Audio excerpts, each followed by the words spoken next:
We are live with our weekly question and answer. And as always, when I'm not answering questions, we will have a dedicated topic that we are covering. This week, by request, we are going to talk about chronic fatigue syndrome. And as you'll see, as this is titled, chronic fatigue syndrome, or POTS, so POTS is postural orthostatic tachycardia syndrome, does the difference in diagnosis really matter? We're going to flip through, look at some of the different research.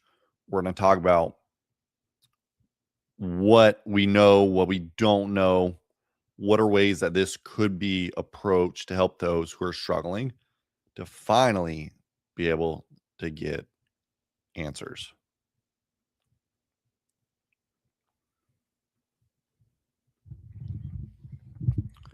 So when we start here, right, this is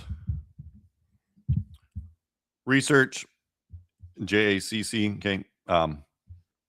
This is cardiology, chronic fatigue syndrome, and cardiovascular disease. And they are reviewing it, okay? First, we have to say, could someone possibly meet criteria for chronic fatigue syndrome? Well, when we look at this, you really have just this criteria here, okay? So you've got part one criteria. You need one of these to be impacted over the past 6 months at a substantial to severe level. This could be your time at work, personal life, social life, or school. And what the fatigue is during that point in time. Because lots of people that we treat with chronic fatigue syndrome, they don't last very long. You know, they're able to do a couple hours and then ultimately they don't feel so great. They feel pretty crummy. The next part is on average, how much of you have a problem over the past 6 months, unrefreshing sleep. I get lots of people who come in and they say, look, I'm sleeping 10 hours, but it doesn't matter how much sleep I'm getting. I am not ever feeling rested. Their symptoms also get worse with minimal exertion. Okay. You go on a little walk, you do dishes for 5 minutes, and yet you feel like you were at the gym for 3 hours. And lastly, attention or concentration issues or in evidence of orthostatic intolerance. Uh-oh. This is where we start getting into that whole POTS dysautonomia world, right? And we're going to shift to that in a moment because there are those of you who are diagnosed with just POTS. There are those of you who are just diagnosed with chronic fatigue syndrome. And then there are those of you who have both and you wonder, like, you know, is it real? Does it matter? But real quick, we've already covered how you diagnose it. It's really just based upon questions. And because it is a syndrome, it means there cannot be a better explanation for why people have those symptoms. So, what are some of those symptoms?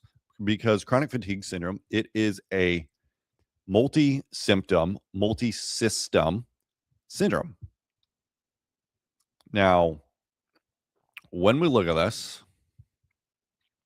we're going to be in this research article quite a bit looking at different things. So this research article, for those of you that like reading, myalgic encephalomyelitis / chronic fatigue syndrome, the biology of a neglected disease.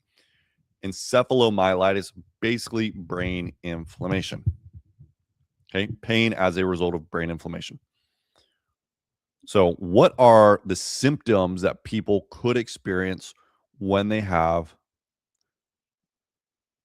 chronic fatigue syndrome, right? Let's go through this. And then as always, if you're joining us live, feel free to ask any questions. Also, please subscribe to the YouTube channel if you're not, because that's how we grow and reach more people. So what are the symptoms? Post-exertional malaise, pain, okay, muscle aches, muscle pain, weakness. They put headaches, chest pain, GI issues, nausea, diarrhea, vomiting, neurological issues, problems with finding words, focus, concentration, processing speed, brain fog, sleep issues, very hypersensitive to stimuli, neuroendocrine abnormalities. So neuroendocrine is going to be anything hormone related, cortisol, and things in that category. You can have bladder issues. So for like females, they can have interstitial cystitis. They can have immune system issues, right? Flu-like issues, tender lymph nodes, sore throat, allergies, increased susceptibility to infection, so they're not fighting stuff. Respiratory issues, dyspnea, so that's difficulty breathing, persistent cough, shortness of breath. And then the whole autonomic side, dizziness, fainting, palpitations, tachycardia, POTS, sweating, spatial disorientation, so not really aware of their environment, orthostatic intolerance. Now, look at this here. 95% of myalgic encephalomyelitis, aka chronic fatigue syndrome, patients have worsening of symptoms in the upright position. Now, this is where it's really confusing for a lot of the people who are also been diagnosed with POTS. They're like, wait, isn't that kind of what POTS is? And the answer is yes. Okay. So there's significant overlap in the symptoms and in the underlying processes of both chronic fatigue syndrome and POTS. With POTS, as we've discussed in many other live Q&As and other YouTube videos, you're looking for a change of heart rate greater than 30 beats per minute when going from lying to standing if you're an adult, greater than 40 if you are a teenager, without a significant drop in blood pressure. Whereas chronic fatigue syndrome, you can have any and all of these.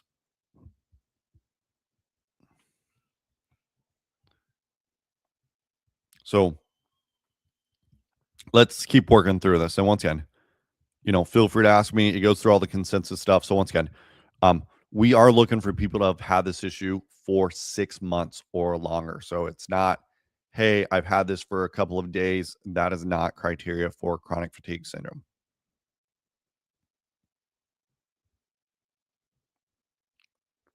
Now, when we look at chronic fatigue syndrome,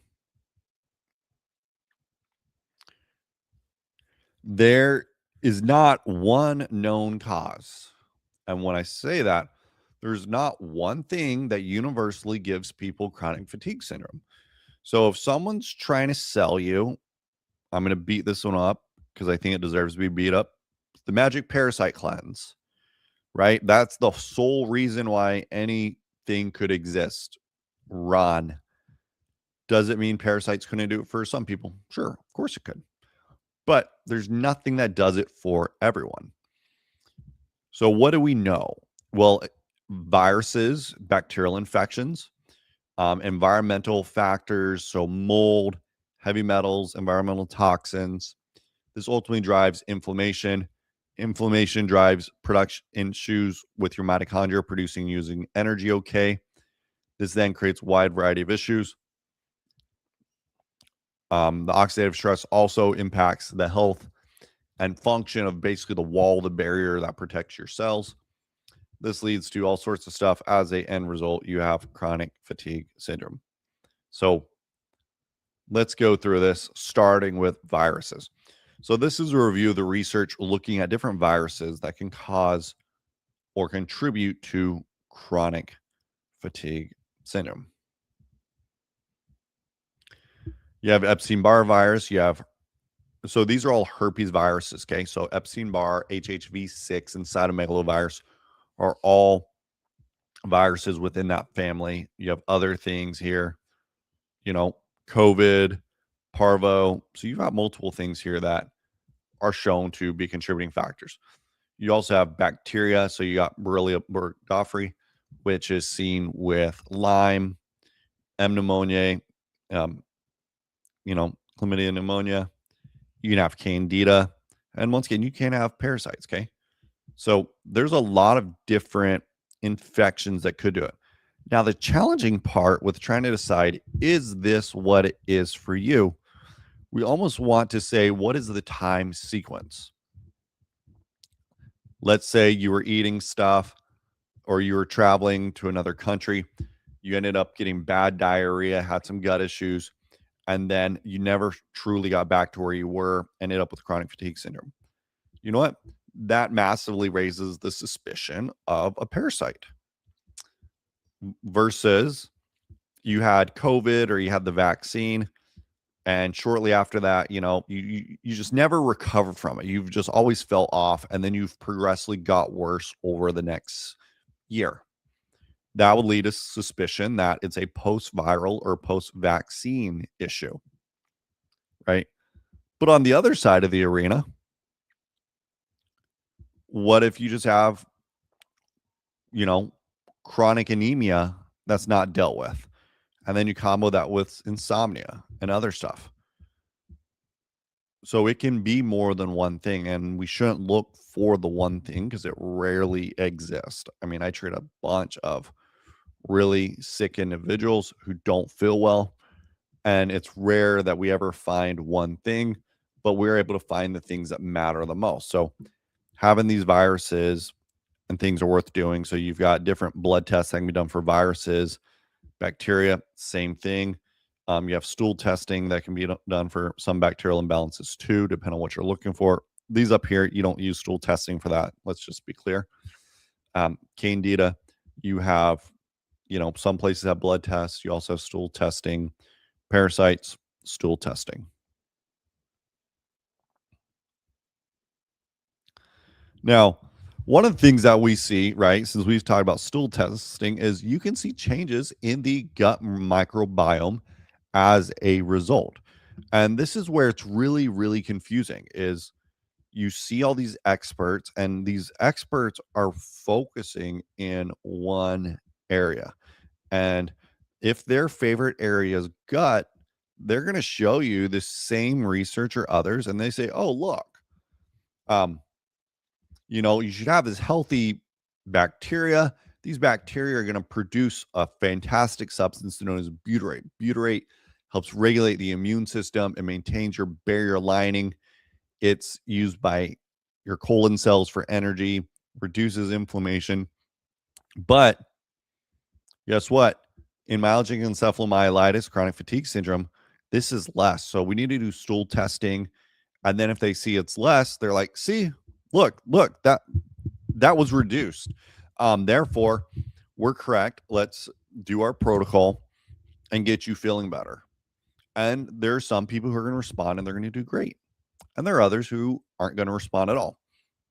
Because when you look at this, yes, we definitely see the benefits of getting the bacteria where it should be. And we shouldn't discount the importance of having a layered approach. That is critically important.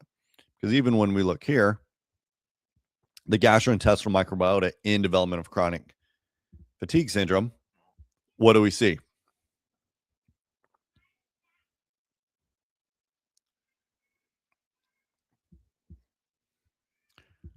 You can have an infection, right? You can then do certain things, your nutrition, probiotics, prebiotics, that blocks it and prevents you having dysbiosis. So basically, this is an imbalance. So you think about, you live in a nice, good neighborhood, and all of a sudden you have a bunch of criminals who start moving in, and things are not as safe as well as it should be.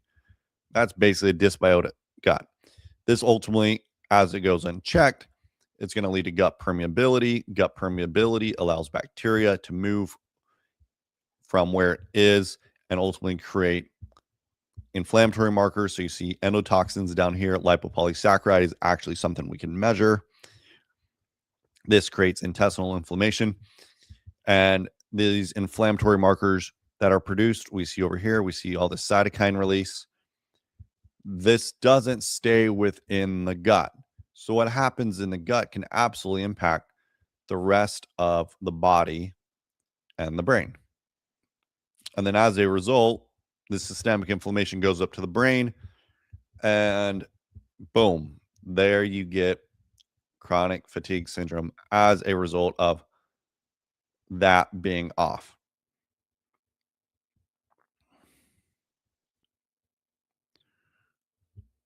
And that is important to know, that like it's absolutely okay to have your gut being checked, right? It should be checked. What else do we have? Well, we have an article here where they compare it to heat stroke, right? As a result, overlying mechanisms, you end up getting decreased blood flow, and oxygenation. Okay, this is going to drive issues. You can also have, guess what? Little clots. See that with different stuff with infections, causes issues, impacts mitochondria. You can have pre-exposing issues as well before you ever get chronic fatigue syndrome that sets you up. That impacts you, right? So we look here. Once again, inflammation, infection, stress, what's already happening with your gut microbiome. There's no universally accepted genetic issues, but there's thoughts that it could be. So we see these things, right? We see a lot of stuff on gut. We see a lot of stuff on inflammation. We see a lot of stuff on stress. Another one, the gut-brain immune axis, environmental sensitivity illnesses. So when we look at people with multiple chemical sensitivity, chronic fatigue syndrome, fibromyalgia, many people with chronic fatigue syndrome have all of it. What do we see? Well, they're viewing this from a gut-centric model, which is the way we've been approaching this. And you for sure want to keep listening because the gut-centric model is going to help some people, but it's going to fail a lot as well. But the gut-centric model, right? When you have dysbiosis, once again, your bacteria is not where it should be. You're not producing these healthy things known as short-chain fatty acids. We already talked about butyrate. This leads to a different population of your gut microbiome, leading to inflammation. You no longer get the end result that you want. This ultimately lights up the brain and impacts all these. So what are things that they say? Probiotics, prebiotics, symbiotics, and fecal microbial transplantation.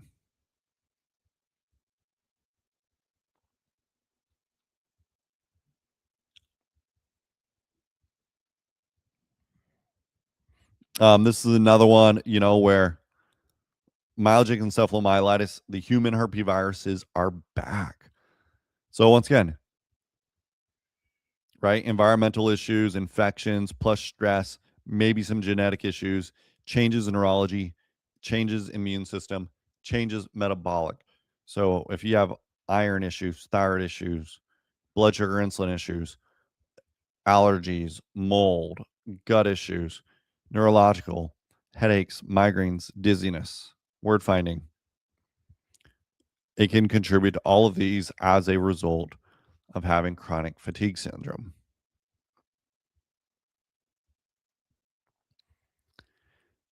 Once again, if people have questions, feel free, let me know. I will do my absolute best to answer them if I can. And then, as always, please share this with others and subscribe to the channel if you have not. Here, neuroinflammation is a common feature of myalgic encephalomyelitis, chronic fatigue syndrome, affecting 85 to 90% of all patients. Okay.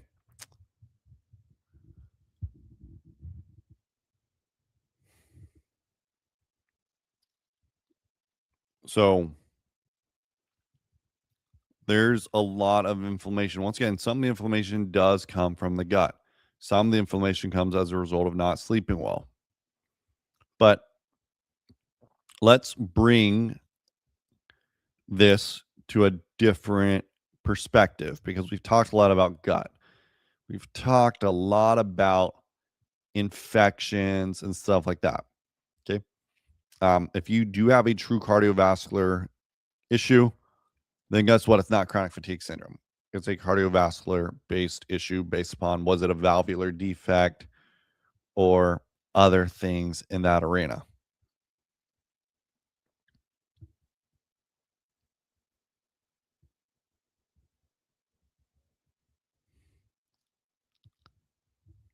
Trying to find the one thing I'm looking for.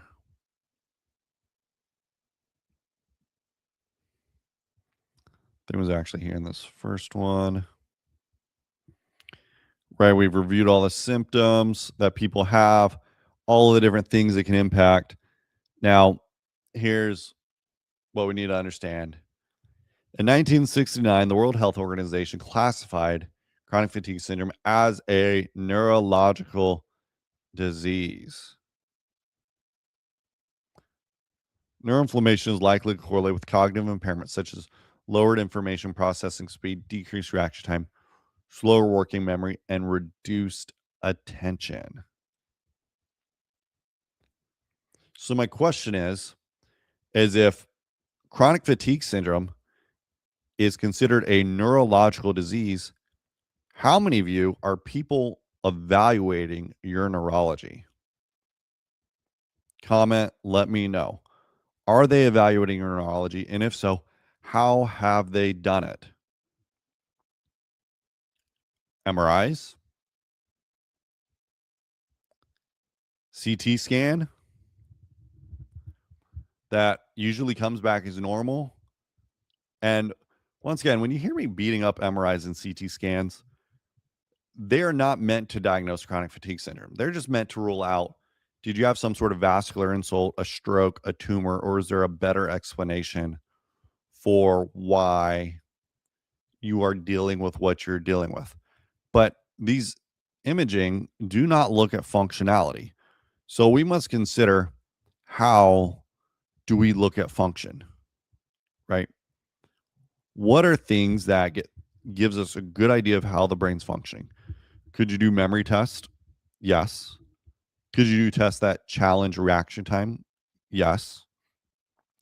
What I find very useful in about 75% of patients is going to be doing eye movement testing. Now, this is not saying you need to go get your eyes checked by an eye doctor. Never a bad idea, but not what I'm talking about. This is how well your brain coordinates your eyes. If your brain cannot coordinate your eyes well, chronic fatigue is expected. Headaches is expected. What should be done is computerized testing. You should be wearing goggles, record everything your eyes do. Because guess what? I've yet to see a single patient who's come into me after seeing 10 to 15 other providers for their chronic fatigue who has improved when that's been off. And I've yet, even whenever people have tried to get me to help them work remotely, if that's been a big issue for them, did they respond in the way they could have? And the answer was no. Because you cannot make up, if this is a neurological based disease or condition impacted by other things going on in the body, are there times you're going to be able to fix it without going to the brain? And the answer is yes. Because when I explain this to patients, I break this down into two areas. You have one, how is your neurological function? You need to have that evaluated. Eye movements and balance are the best too. If you want, you can also get brainwave testing done. Not essential, but can. On the other side, you have to say, what would ruin my brain function? What's happening with my immune system response? What's happening with my metabolic health? Insulin, blood sugar, iron, thyroid, others in that zone. Now you can sub-break that, right? Just as we sub-broke metabolism, you can sub-break immune system, mold, allergies, gut health, positive ANA, autoimmune responses, and everything else.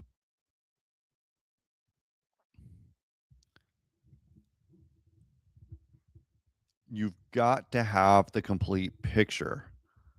When you have a complete picture, you can move forward with confidence. When you don't have a complete picture, you move forward with confusion.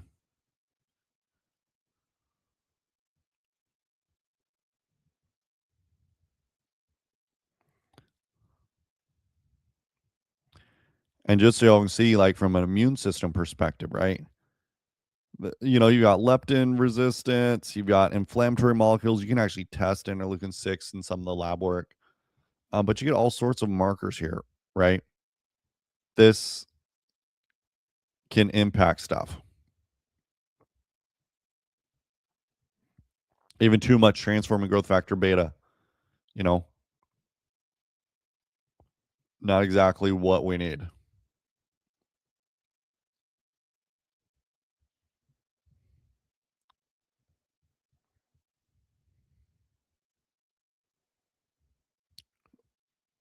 once again, right?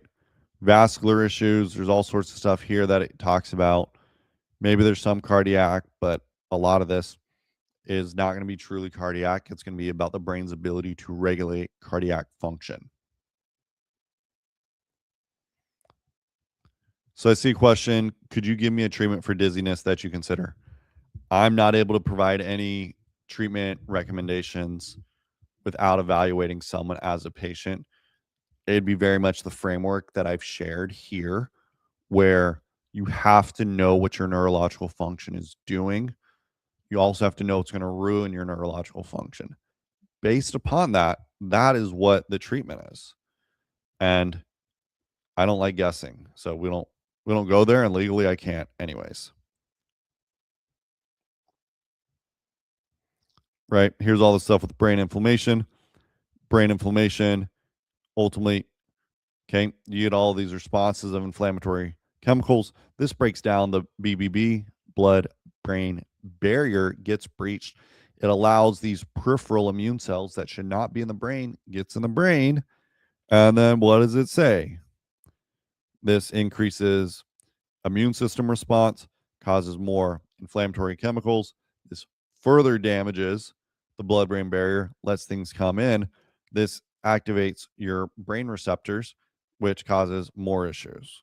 Okay, so nothing good happens when the blood brain barrier is breached. You also get autoimmune based issues. You get what's called autoantibodies. So you can see this with ANA. If you have your thyroid checked, TPO antibodies. Now there's other things that they go into here. Cardiolipin, more. So we've covered a lot as far as diagnosis, symptoms, gut health, infections, neuroinflammation, neurological function through eye movements and balance. Now, what they do at this part is they're going to go through what is the traditional treatment for people with chronic fatigue. And I think they actually go beyond traditional treatment, just to be honest, because I rarely treat someone who is getting this much from any of their regular doctors. It's really, really rare.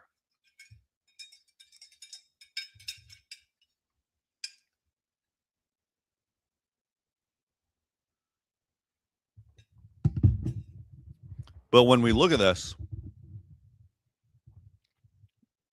right, we break this down for our symptoms. We got fatigue, cognitive dysfunction, unsatisfactory sleep, hypersensitivity, pain, post-exertional malaise, dysautonomia, headache, GI issues.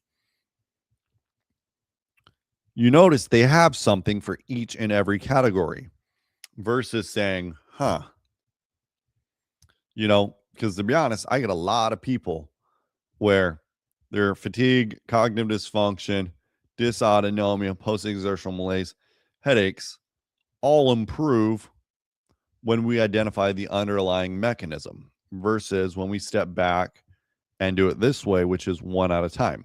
But let's look at it. Let's start at what I consider important. So there's the foundations of health. How do you eat, sleep, stress, exercise, socialize? So let's go with sleep. Those who do not sleep well find it very, very challenging to get better, even if everything else is done right. Melatonin, not a bad idea. They then go into different medications. I'm not a big fan of medications, and so I'm not prescribing those, especially like anti-epileptics. That's outside my wheelhouse, and I leave that to others. Usually I find it's not needed. But what do they talk about on the other side? Sleep hygiene. What's your pattern? Make sure you have a pattern of when you go to sleep. Same time, get up same time. Don't eat within 3 hours of bed. Make sure your last meal, good protein, good fats. Don't go on a blood sugar roller coaster. Also, don't sleep with your phone or other electronics by your bed. Meditation, relaxation exercise is great. Blue light blockers can help. Okay, that's one side. Next, post-exertional malaise. We're going to go into this. This is a catch-22, okay? pacing, energy monitoring, sleep and rest. So your ability to rest is going to impact how much energy you can do. You should be able to build up on exercise nice and slow. But what I find out with most people is you will not physical recondition beyond the health of your brain. So if your brain is not healthy enough, you're not going to recondition to that point and you're going to be stuck. I've seen that time and time again. But also time and time again, if you improve brain health, people can improve their post-exertional malaise. Pain. Pain is a big issue for people, from stomach pain to neck pain, headaches, joint pain if they have fibro overlapping. And they go through a long list of medications. They go over a long list of non-pharmacological based things: massage, PT, chiropractic. Let's start with those three. Here's what I tell my patients about these three. I always say, have you done any of these? And if the answer is yes, I say, what were your results like? And then I specify, because we're very kind.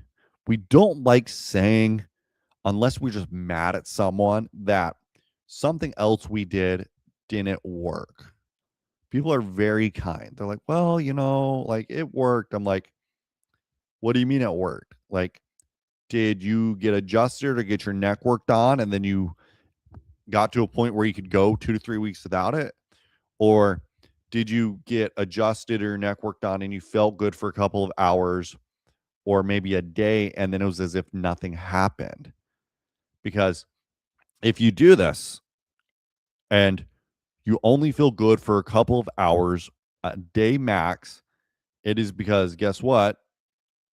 Your neurology is not where it needs to be. Muscles do not control themselves. Bones do not control themselves.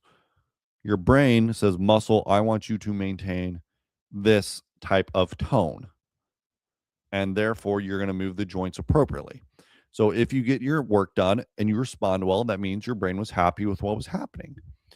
But if you do it and it doesn't, yes, I know you're dealing with pain. And this is where they fail miserably in this response, is they're pulling out the symptoms, not what's driving it. Now, they did cover some stuff that drives it up top, but even with that, they still come back to the symptoms.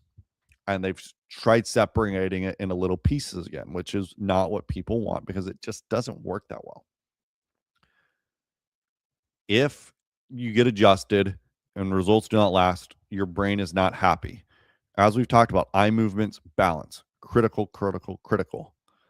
I cannot tell you how many people I see with chronic headaches, chronic neck issues, where we significantly reduce their neck pain or get rid of it completely without once doing stretches, strengthening, or anything to the neck, because we've got the brain to a healthier spot so it can better regulate the tone.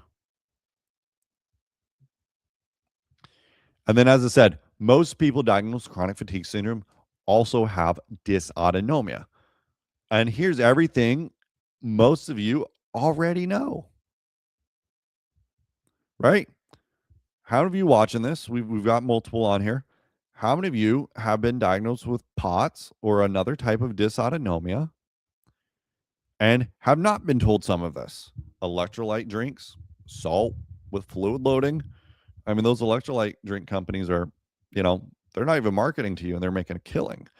Positional changes, compression socks, vagus nerve stimulation, breath work. And then on the medication side, people are going in, getting IVs, fludrocortisone, beta blockers, propranolol, metoprolol, ivermectin, clonidine. Doesn't, so you've got those medications. People are usually doing a blend of these. And the results are so. I talk to people who absolutely love the electrolytes and things help them get a lot better. And then I talk to the other side. They're still functioning a little bit better, but they're still not quite doing great. Once again, if you have not, please go like this YouTube channel so we can reach more people. That's why we do this. And then, as always, even though we are covering chronic fatigue syndrome and POTS and the overlap between the two, feel free to ask questions. I will answer it if I can. And you notice I'm talking a lot about chronic fatigue syndrome because at the end of the day, the underlying things are very similar between the two. The actual treatments are actually very similar between the two from both a medical pharmaceutical approach and a non-pharmaceutical. The difference is, are you getting treatment for symptoms or are you getting treatments to figure out the underlying issues? Headaches, prophylactic drugs, and then dietary changes. Once again, dietary changes is good. But man, there's so much more, and you're really missing the boat with that if that's all you're doing. GI issues, right? Lots of people, nausea, bloating, diarrhea, indigestion, heartburn. What are they saying, right? Decrease foods or eliminate various food groups, gluten, dairy, maybe need food sensitivity. How do you testing? How do you do if you have fasting? What does your gut testing show, right? Do you have bacterial imbalances that we've already covered that could exist that maybe if you treat them, that gets you to a better spot? Pharmacological, you have rifaximin is used for things called like SIBO, oral vanc, metronidazole, prebiotics, probiotics, immune system issues, IVIG, subcutaneous gamma globulin, right? Hydroxychloroquine. There's a lot of things that you can do with that nutritionally as well to really get your immune system response to a better place. It's about figuring out what it is. Do you just need it better because you're getting, I always ask people like, how often do you get sick? Some people say I don't get sick at all. Others are like, oh yeah, I get sick. I'm getting sick once a month. And every time I'm sick for a week. And then after I'm done being sick, I'm still down for another week. Guess what? Those are the people where I have to rebuild their immune system before we can successfully do anything neurological rehab wise. Even if they bomb their eye movement testing, it's still not appropriate. We've got to get through that phase first. Next, hypersensitivity to stimuli, earplugs, perfume-free environments, communication aids, right? So it's more of adapt around it from hypersensitivity. Post-exertional malaise, another adapt. All this fatigue and cognitive dysfunction, what are we going to see? Adapt. Caffeine pacing, memory aids, caffeine. And when we previously talked about migraines in a different one, then guess what? Caffeine can also cause migraines too. Positional changes.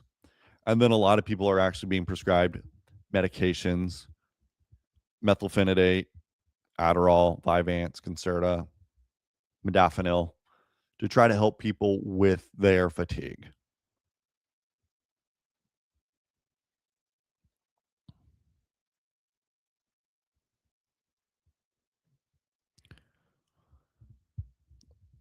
So someone's asking about, is phospholipid omega-3 better for brain health than the triglyceride form? So part of this is about absorption, and I believe phospholipids are better.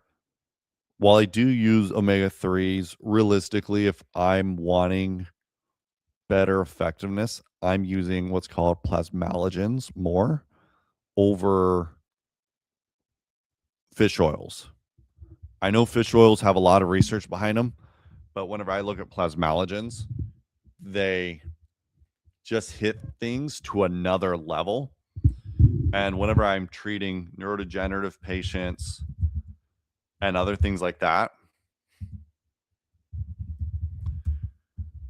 I am seeing benefits that I just simply do not see with fish oils. So this is an article, plasmalogens in chronic inflammatory diseases. So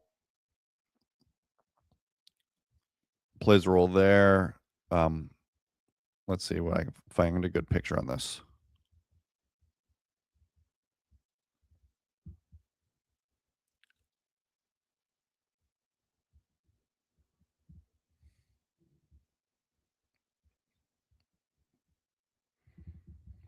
So first, as we've talked about, chronic fatigue syndrome has a lot of neuroinflammation. So dysregulation of inflammation leads to chronic inflammation. Chronic inflammation has been identified as a common element in pathophysiological conditions where plasmalogen levels were reported to be depleted. When you have one, astroglial, right, you got immune system activation. This ends up leading to the release of chemicals, breaks open the blood-brain barrier. Other things can enter in that you don't want to. What do plasmalogens do? Plasmalogens contribute to reducing inflammation by modulating the walls, so the membranes around each and every cell, with how it functions. Super important, okay? They see lower plasmalogen levels as we age. The body does not do as good as producing it. Plasmalogens impact heart, blood vessels, eyes, nervous system, and others. Here's some genetic stuff. Anything neurodegenerative, Alzheimer's, Parkinson's, multiple sclerosis, heart disease, Barth, coronary, which we already said. So I am a big fan of plasmalogens. Yes, the research is still new. We still need a lot more, but clinically, I see things with it that I don't see with others. And I had read a study in animals where they found plasmalogens were utilized at 10 times the rate of fish oil. So you gave them DHA, you gave them plasmalogen version of DHA, 10 times the utility. So is it more expensive? Yes, but it's 3 times the price, but it has 10 times the utility. So you're ultimately saving money by using something that's much more impactful.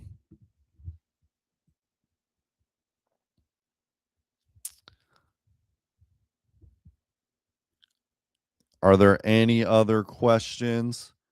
I'm just going to circle back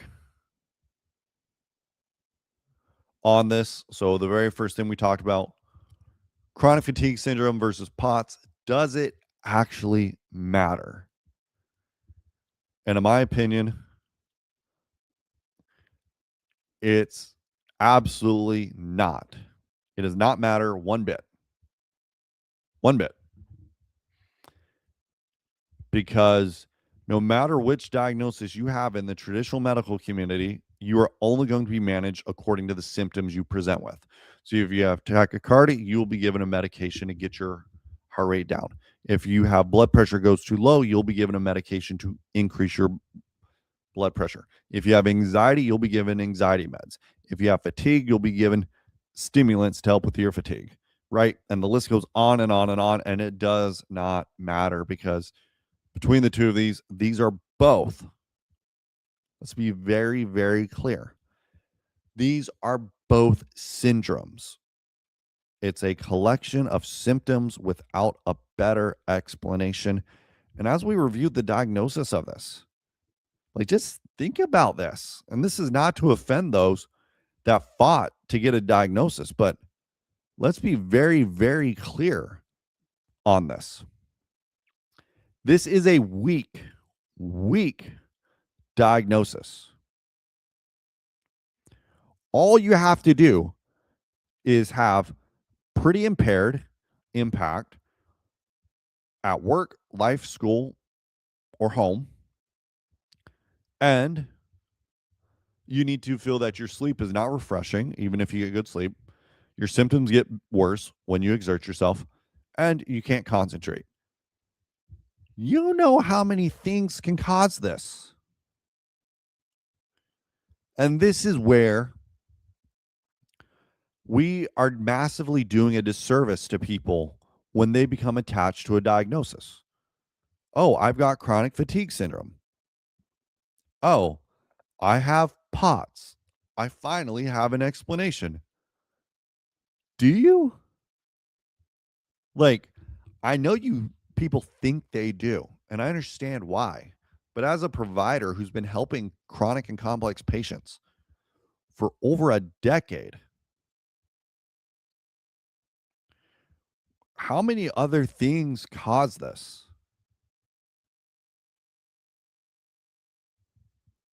Iron deficiency anemia, severe hypothyroidism, post-concussion syndrome, post-infectious disorders, whether it's meningitis, long COVID, post issues with flu, mold, many other things. And I need you to take this. The only way people get their life back in the way that they are capable, and we have to change the way questions are being asked. So, for example, right, it's clear I don't like the diagnosis chronic fatigue syndrome. I don't like the diagnosis POTS because it doesn't tell us really what needs to be done to help someone. It doesn't tell us why. So, if we really wanted to help people, we would do this with our diagnoses. John has chronic fatigue syndrome due to a concussion he suffered a year ago that unfortunately went unevaluated and wasn't treated. You can do the exact same thing for depression. John has depression secondary to hating his job, secondary to his hormones are shot, secondary to being in a relationship. Because when we start doing that secondary, like, right, you're listening to this, you're like, John, sounds like you need a new job, man. Like, you don't naturally think, hey, John, we need to give you Prozac. We need to give you Zoloft. No. But yet that's what we do in healthcare. And that's what we were taught in school, is to do that. And that does not best help people. Now, to their slight defense, the system is broken. It's based upon short office visits where even the best people cannot truly solve meaningful issues in that point in time. You have to have time to step back. And as we've already reviewed with chronic fatigue syndrome, and the same thing is very, very true with POTS,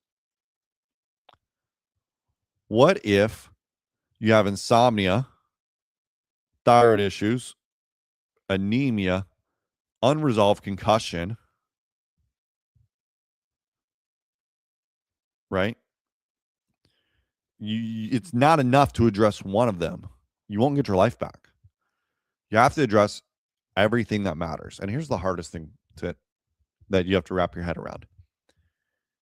Some of the things you do to address the underlying issues are not going to create the symptomatic improvement you want. But just because you don't get a symptomatic improvement does not mean your underlying physiology is not moving to a better place. Anemia is a great example of this. There's plenty of females walking around with horrible iron and ferritin levels. They get it up and they're like, I still don't feel great. And you're right, not everyone does.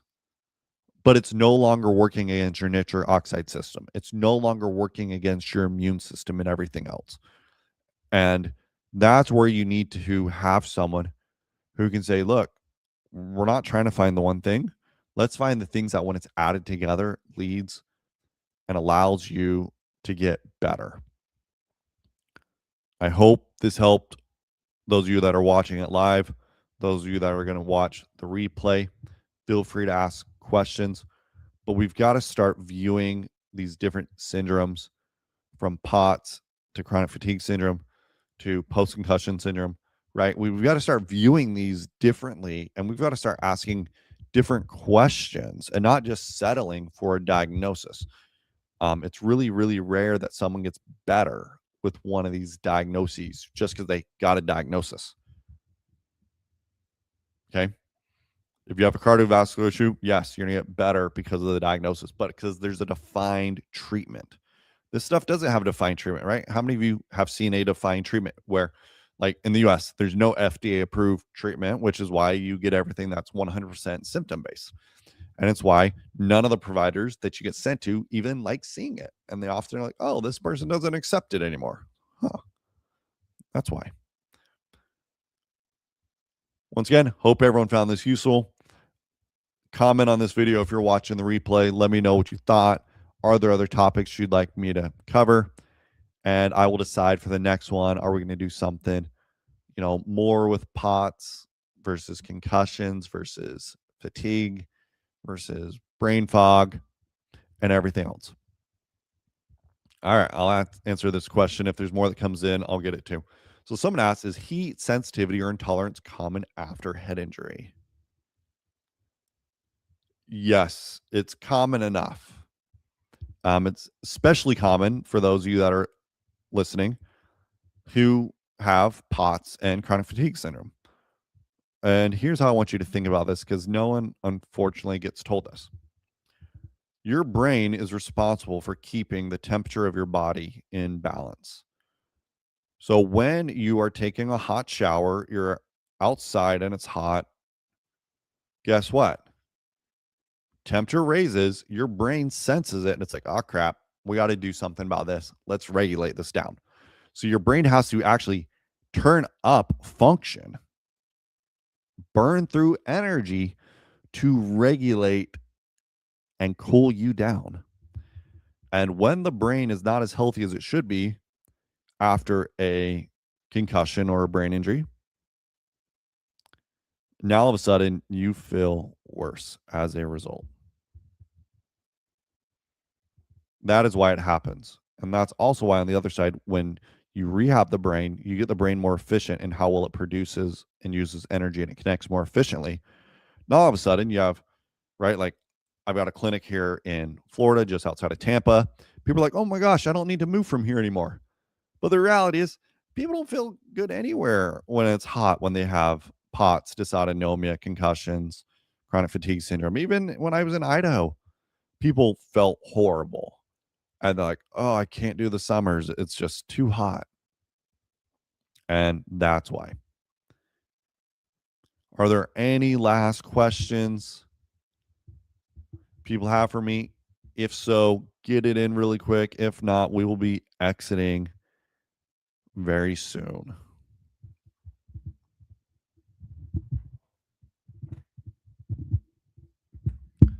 And while I'm waiting for those, remember, if you have not subscribed to the YouTube channel, please do so. As our reach increases, we can change more people's lives. People know it's possible. And if you would like to work with me, I do have a clinic located in the Tampa area. And even if you're not local, we do have people who fly in for care. Okay. I'm not seeing any more questions, so I'm going to exit out, end this, and wish everyone a good night. Hope that you found it useful. I know I keep saying a lot of the same names again, so that means they probably are. Till next time, I'm Dr. Z. And however I can best help you in the future, let me know.